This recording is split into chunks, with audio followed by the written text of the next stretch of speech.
Donc aujourd'hui, le message s'intitule La tribu cachée d'Israël. Nous avons vu dans le message précédent comment s'est construite la maison d'Israël, et je vous encourage à l'écouter si vous ne l'avez pas déjà fait, pour bien comprendre ce qui se passe ici dans ce nouveau message. Alors on va continuer par ce que Léa obtient de Jacob, c'est-à-dire que Léa obtient son 7e enfant.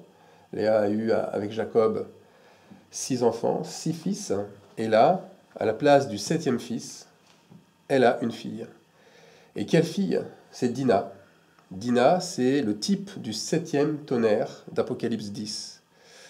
Et en apparence, Dina aurait été séduite par le prince d'un peuple étranger, un prince incirconcis, qu'il a considéré comme une vulgaire prostituée, en abusant d'elle. Mais au final, Dina pratique ce que révèle son nom. Elle pratique la justice. Elle a été trompée, comme beaucoup de croyants et de chrétiens l'ont été. Et en tant que fille de Jacob, qui signifie trompeur, usurpateur, elle a été sa fille en tant que telle, puisqu'elle a été trompée par Sichem. Elle a été trompée donc par un homme sans doute très séduisant, beau en apparence, mais rempli de convoitises et de mensonges et d'hypocrisie, prêt à montrer des œuvres justes, comme en se faisant circoncire, mais par derrière, toujours prosterné devant ses idoles et ses faux dieux. Il était toujours avide d'argent, de gloire. En fait, c'est la même personne que Jésus englobe lorsqu'il nomme génération perverse, adultère et hypocrite. Et nous connaissons, nous, ce genre de personnes, ce genre de croyants dans les assemblées, ayant l'apparence de la piété, mais rognant ce qui en fait la force. C'est 2 Timothée 3, 5 qu'il le dit. Alors revenons à Dina. Dina, accrochez-vous bien, loin d'être rejetée par les siens, elle a été adoptée. Et elle n'a pas été adoptée comme fille, mais comme un fils. Un fils dans sa famille. Et je devrais dire non pas dans sa famille, mais dans sa nouvelle famille d'Israël. Alors pourquoi je dis cela? C'est très important de comprendre ça, et pourquoi je le dis? Parce qu'au moment où j'écris ces lignes, j'en sais rien. Je ne sais pas, c'est le Saint-Esprit qui me révèle ça, mais j'ai aucune confirmation qui m'arrive en même temps. Mais je sais que la confirmation biblique va arriver. Car je sais, sans preuve à l'appui, que Dina fait partie de l'héritage des fils d'Israël. Elle est le fils caché de Léa, le fils dans le sens de l'héritier. L'héritier, c'est-à-dire celui qui va hériter d'une descendance comme ses autres frères. Et cette descendance, elle va être bien plus prestigieuse que celle des autres, puisque j'en ai la certitude, elle fait partie de la tribu de Juda. Mais voilà, cette descendance, elle n'est pas mentionnée, elle est cachée, tout comme l'épouse est voilée, tout comme Dieu se cache dans ses fils, et ses fils se cachent aussi en Dieu. Alors Dieu va orienter ses choix. Le Seigneur fait toujours de cette manière-là, et on va regarder un peu comment Dieu oriente les choix. Premier choix, Dina est privée de mari. Il a été tué par les 2 frères de Dina, que sont Siméon et Lévi. Deuxième chose, sa dignité à Dina est bafouée. Elle a été trompée par un homme illégitime, et elle devient par conséquent, elle aussi, une enfant illégitime. Et donc le troisième point, et là c'est l'orientation de notre Seigneur, c'est que Dieu intervient en rétablissant la dignité et le rang de Dina.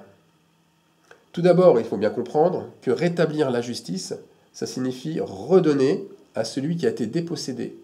Et dépossédé de 3 choses, en priorité. Dépossédé de ses droits, de ses biens et de son honneur. Parce que Dina a été dépossédée.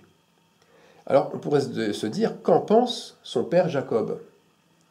Jacob a une dette envers sa fille, celle de la rétablir dans son héritage. Pourquoi? Parce que lui a volé auparavant l'héritage de son propre frère Ésaü en lui volant son droit d'aînesse. Dieu lui a fait rembourser malgré lui, je dis bien malgré lui, une partie de sa dette avec Léa.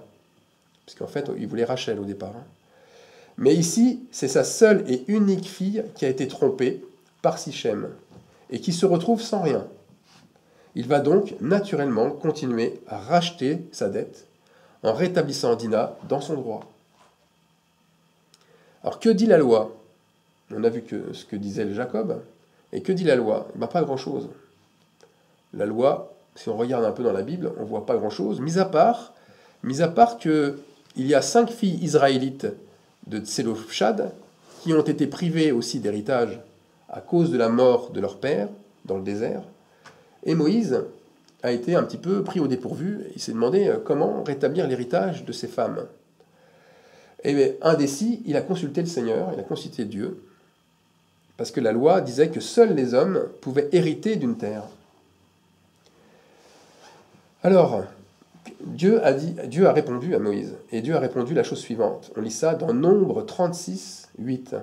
« Toute fille possédant un héritage dans les tribus des enfants d'Israël se mariera à quelqu'un d'une famille de la tribu de son père, afin que les enfants d'Israël possèdent chacun l'héritage de leur père. » Alors si vous avez bien compris, pour rétablir Dina dans son héritage, il faudrait qu'elle se marie à un de ses frères ou qu'elle ait un enfant et que celui-ci le fasse à sa place. Qu'il se marie à l'un de ses frères ou à l'un des fils de ses frères. Je ne sais pas si vous me suivez. Alors il y a beaucoup de conditions décidément à remplir. Et est-ce que la Bible nous montre que Dina remplit ces conditions? Une question demeure en tout cas. Moi, c'est une question qui m'est... C'est pas une question en fait, hein. Pour moi c'était une réalité, mais il y a une question quand même d'importance, c'est Dina a-t-elle eu un enfant avec Sichem? Et là, moi je réponds tout de suite oui, par l'affirmatif. Oui, elle a eu un enfant avec Sichem. Où et dans quel passage biblique a-t-on la confirmation de cela? Moi je vous demande de patienter un petit peu. Moi-même, je le pressentais sans en avoir la preuve écrite. Je pressentais bien qu'elle avait une fille. Mais pour rétablir Dina dans sa maison, il faudrait qu'elle ait une fille qui épouserait un des fils des enfants de Jacob. On l'a vu avant, hein. Mais pas un des fils proches issus de Léa, si possible un des fils de sa belle-mère Rachel. Alors, on va voir les choses une par une. Joseph peut-il épouser la fille de Dina si elle en a une? Dina avait à peu près le même âge que son demi-frère Joseph, qui était le premier-né de Rachel. Puisque Dina est devenue en 7e position avec Léa. Alors difficile de concevoir une alliance avec Joseph, car il est trop vieux pour sa fille. Et de plus, Joseph est en Égypte, et c'est Asnaph, l'Égyptienne, qui est destinée. Alors peut-être, justement, un de ses fils, c'est peut-être Manassé ou Éphraïm. Manassé, par exemple, c'est lui l'aîné, et c'est plus dans l'ordre des choses qu'il soit marié en premier. Mais cela peut être aussi Éphraïm, celui qui est doublement fécond, qui obtient une double récompense. Je vous rappelle, son nom hébraïque, c'est ce qui signifie double récompense. Alors, quelle mission possède Éphraïm avec cette identité? Celle d'être doublement fécond? Sera-t-il vraiment 2 fois fécond? Y aurait-il 2 peuples qui vont sortir de lui? Est-ce qu'il va avoir 2 postérités? Alors, on va lire Ézéchiel, chapitre 37, verset 19. Ainsi parle le Seigneur. Ainsi parle le Seigneur l'Éternel. Voici, je prendrai le bois de Joseph, qui est dans la main d'Éphraïm, et les tribus d'Israël qui lui sont associées. Je les joindrai au bois de Juda, et j'en formerai un seul bois, en sorte qu'il ne soit qu'un dans ma main. Là, on voit bien que d'Éphraïm sortira 2 postérités. Celle d'Éphraïm, c'est-à-dire le bois de Joseph, et celle de Juda, le bois de Juda, qui ne formeront qu'une seule tribu, qu'un seul bois dans la main de Dieu. Et moi, je dis que c'est la tribu cachée d'Israël. Alors, ce n'est pas tout. Ce n'est pas tout. Quand je suis tombé sur Genèse 48, 21, 22, j'ai réalisé tout de suite que ce passage allait dévoiler toute l'histoire. Et chose bizarre, la bénédiction d'Israël commence par Joseph et ses 2 fils, et pas par les autres, pas par les fils de Léa par exemple. Cela aurait été logique de bénir les fils de Léa, et ensuite par ordre d'arrivée. D'abord Ruben, le premier-né, qui est l'aîné, donc puis Siméon, Lévi, etc., etc. Deuxième chose bizarre, c'est encore le cadet, Éphraïm, qui passe avant l'aîné, Manassé, et même devant le refus de Joseph, qui tente désespérément de déplacer la main droite, la main forte donc de Jacob, qui est devenu Israël, et pendant la prière de bénédiction, de la placer sur la tête de son aîné, c'est-à-dire sur la tête de Manassé. Alors on va revenir, pour essayer de voir les choses plus clairement dans toutes ces choses bizarres, on va revenir sur Genèse 48, 21, 22, que je ne vous ai pas encore lu, et que je vous lis maintenant. Ainsi, il plaça Éphraïm avant Manassé. Israël dit à Joseph, « Voici, je vais mourir, mais Dieu sera avec vous, et il vous fera retourner dans le pays de vos pères.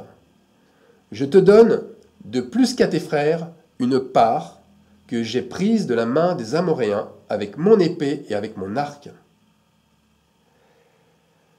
Une part prise de la main des Amoréens, ici ça fait un peu référence, même beaucoup, aux femmes et aux enfants de Sichem qui ont été enlevés par force par Siméon et Lévi. On lit ça dans Genèse 34, 28 à 29. Et il y a une autre chose qui est encore plus problématique, c'est que c'est écrit une part et de plus qu'à tes frères, je te donne de plus qu'à tes frères une part, et la part c'est traduit aussi par Sichem. Ça veut dire que je te donne de plus qu'à tes frères Sichem, que j'ai prise de la main, et Amoréen pourrait dire Sichem aussi, que j'ai prise de la main de Sichem. Qu'est-ce que tout ça, ça veut dire? À qui Jacob dit-il, je te donne de plus qu'à tes frères une part que j'ai prise de la main de Sichem? Eh bien, cette part, on la comprend, c'est évidemment l'enfant de Sichem et l'héritage qui va avec. Cette part supplémentaire est attribuée à Éphraïm, qui passe devant son aîné Manassé. À première vue, on pourrait croire à un privilège qui est injuste. Encore une injustice de plus de Jacob. Encore un droit d'aînesse bafoué. Mais rappelons-nous que Jacob est devenu Israël, que Dieu l'a fait revenir chez lui en Canaan. Et revenir chez lui en Canaan, ça signifie qu'il est revenu en arrière. Et en arrière, on sait que c'est le signe de la repentance. Et donc qu'Israël mesure parfaitement maintenant la valeur du droit d'aînesse. Il s'est repenti, surtout avec l'épreuve de son fils Joseph. Un rappel, Joseph, il a appris qu'il a été mort, alors que ce n'était pas vrai, mais la conséquence, c'est qu'il l'a pris pour lui. Il s'est dit, c'est à cause de mon péché que Joseph est mort. Deuxième épreuve, celle de son fils Benjamin. Benjamin qui a été pris en otage en Égypte. Là aussi, il s'est attribué le péché. Alors, revenons à la part qui a été rajoutée. Eh bien, cette part rajoutée va de droit à la fille de Dina, qui a été lésée, elle aussi, en étant déshonorée et salie par son père Sichem. Sa descendance mérite donc une reconnaissance. Et c'est ce que fait Israël avec cette part supplémentaire. Par sa descendance, elle peut être réintégrée dans la postérité d'Israël. Et pas dans n'importe quelle tribu. Par Éphraïm, et nous l'avons vu juste avant, la fille de Dina sera jointe au bois de Juda. Puisque sa mère c'est un signe de l'épouse, c'est un type de l'épouse. Donc c'est un type de Juda. Alors n'oublions pas aussi que c'est la justice de Dieu qui est rétablie ici, avec Israël. Israël, il a pleinement conscience qu'il doit rétablir l'injustice qui a été faite à Dina, sa propre fille, et qu'il doit le rétablir avant de mourir. C'est pour ça que le testament d'Éphraïm est si particulier. Il est à la veille de mourir là, Jacob, enfin Israël. Alors voilà les raisons du pourquoi Éphraïm passe en premier avant tous les autres, lors de la bénédiction d'Israël. Voilà pourquoi Israël convoque d'abord Éphraïm, Manassé, avec leur père Joseph. Alors Israël a aussi un autre exemple sous les yeux. Il a un autre exemple où la femme permet de conserver sa postérité. Elle est, la femme, le maillon fort qui empêche que le lien de la descendance soit rompu. Prenons le cas de Juda. Là, je ne prends pas le cas de Juda, la tribu, je prends le cas de Juda, le fils de Jacob, le fils d'Israël. Eh bien, son mariage est un fiasco. Nous l'apprenons pendant que Joseph est vendu comme esclave en Genèse. Est vendu en esclave, et nous l'apprenons en Genèse 38. Son mariage aboutit, le mariage donc de Juda, il aboutit à mettre au monde deux fils, mais deux fils rebelles au Seigneur, Er et Onan. Et Dieu fera périr ces deux fils-là. Et c'est pas tout. Juda vit ensuite mourir sa propre femme. Donc Juda perd ses deux enfants, il perd sa femme. Sa descendance est vraiment très mal engagée. Eh bien, c'est Tamar, une Cananéenne, une païenne, la veuve de son fils Er, qui a été éliminé par Dieu, qui se déguisera en prostituée et qui usera d'une stratégie plutôt inédite pour coucher avec Juda et lui assurer une postérité de deux enfants. En fait, ce seront deux jumeaux, Péretz et Zérak. Et ces deux jumeaux ne sont pas n'importe qui, ce sont les ascendants directs du roi David. Je ne sais pas si vous voyez un peu la stratégie de Dieu. Alors pour nous, quand on voit tout ça, à la fin de ce tableau qui a été dressé, quel sens devons-nous donner à ce tableau, justement? Eh bien, Dieu se sert des femmes. Mais je vais enlever le mot sert, parce que j'aime pas ça du tout. Dieu ne se sert pas des femmes. Dieu honore les femmes.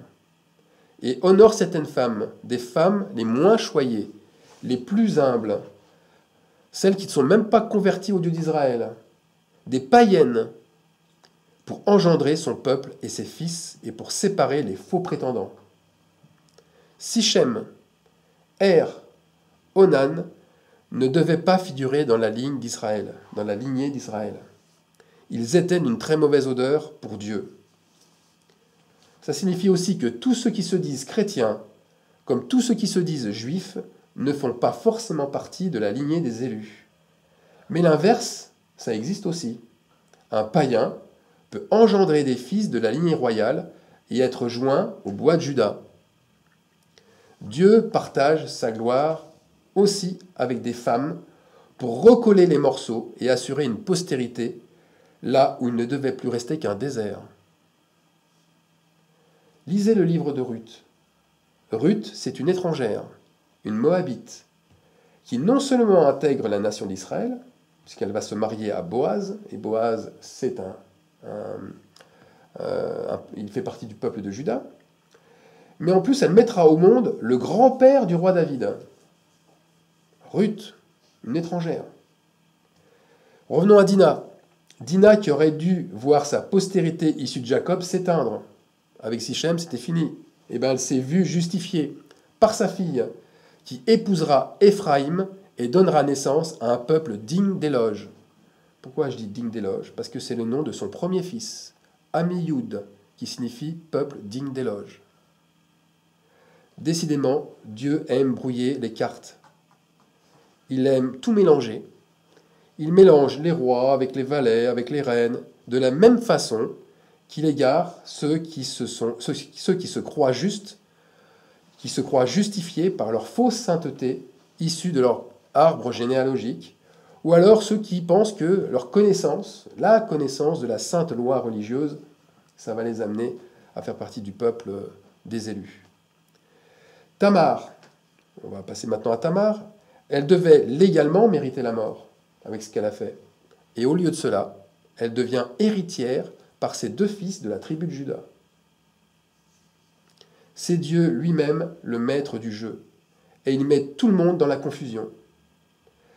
Surtout lorsqu'il s'agit de rassembler une tribu, sa tribu. On le voit bien, rien n'est logique. Ce ne sont pas les héritiers légaux ou les fils aînés qui héritent, mais bien souvent ceux qui font office de bâtards, d'intrus et de pièces rapportées. Alors dans le concret, on va passer maintenant à des choses, on monte un petit peu encore en intensité, on va passer dans le concret, on va voir des choses qui se passent dans les églises, dans les assemblées. Comment doit-on voir les relations entre convertis et inconvertis? Est-ce la même chose qu'entre circoncis et incirconcis? Quand une femme convertie épouse un homme inconverti, et nous avons des exemples sous nos yeux, nous ici, l'amour à ce moment-là n'est-il pas supérieur à la loi? La loi des hommes ne doit-elle pas plutôt se plier à la loi de l'amour et au plan mystérieux et caché du Seigneur? Question très importante. Quand une femme a été répudiée ou qu'elle est divorcée de son mari, peut-elle encore prétendre épouser un converti? Ou bien doit-elle être considérée comme païenne aux yeux des croyants? Parce que c'est bien comme ça que ça se passe dans la plupart des églises. On les considère comme des païens. On touche là vraiment à des problèmes conjugaux les plus importants et les plus mal traités dans l'Église. Beaucoup de nos frères et sœurs se sont vus renier, se sont vus abandonnés, insultés, face à des prises de position souvent faussement jugées.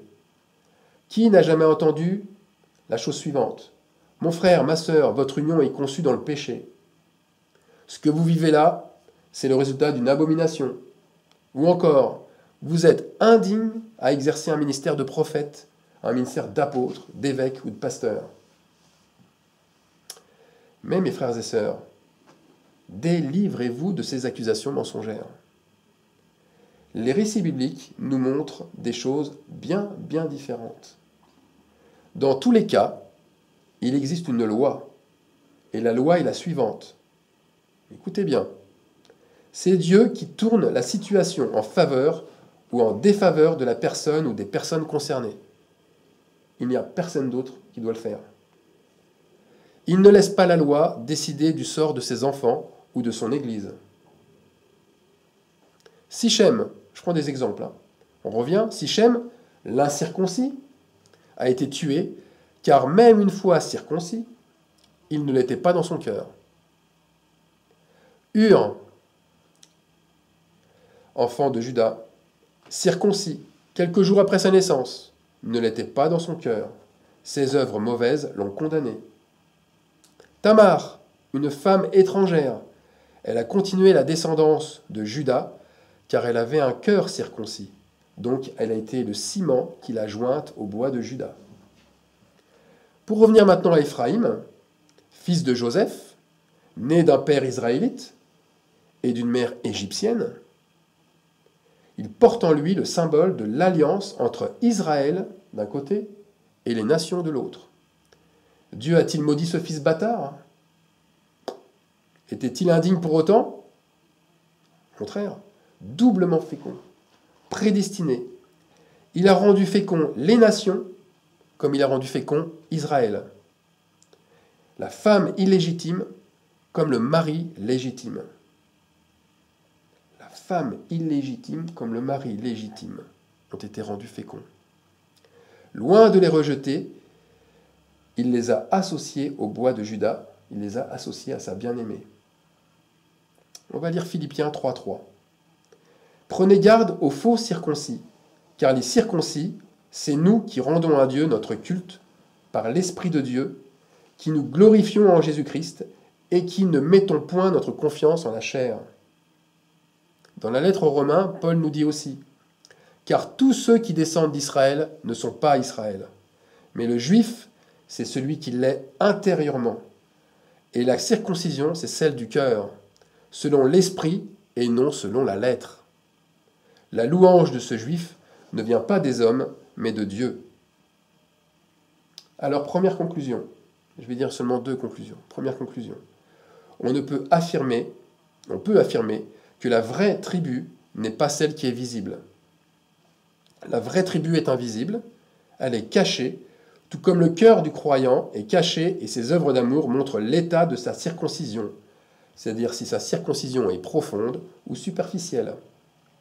N'oublions jamais que ce n'est pas à l'homme de décider de joindre les tribus les unes aux autres, ni à l'homme aussi aussi grand soit-il, aussi grand soit son ministère, d'unir ou de désunir des êtres ensemble. Dieu s'en charge seul. Il prend ses sanctifiés et il les joint lui-même au bois de Juda. Et bien souvent, il fait un pied de nez à la loi, qui, rappelons-le, est faite plus pour les impies que pour son peuple, qui la possède déjà, cette loi, mais elle est inscrite dans leur cœur. Deuxième conclusion, n'idolâtrez pas Israël. N'idolâtrez pas Israël, car en lui existent 2 figuiers. Un figuier qui est stérile et un figuier qui est productif. C'est Dieu lui-même qui vient rajouter des rameaux productifs aux figuiers productifs.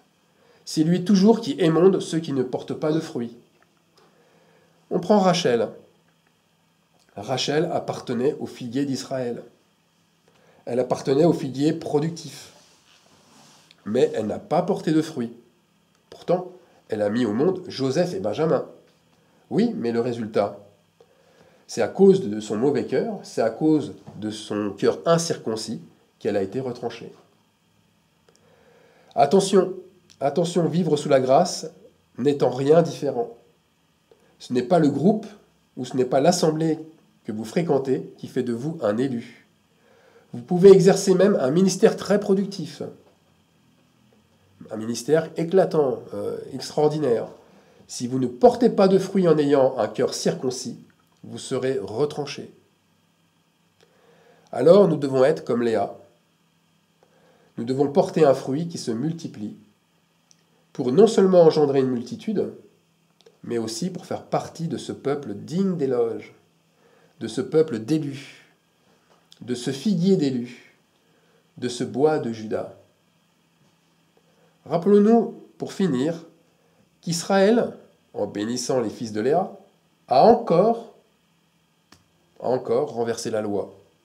Il a encore mis la loi à terre en donnant le droit à d'aînesse, non pas à Ruben, qui était le premier-né, ni à Siméon, ni à Lévi, mais à Juda. Là encore, voici une belle démonstration pour montrer que c'est lui la loi. C'est lui la loi au-dessus des lois. Alors soyons comme notre Père céleste, que la loi de l'amour soit au-dessus des lois. Amen.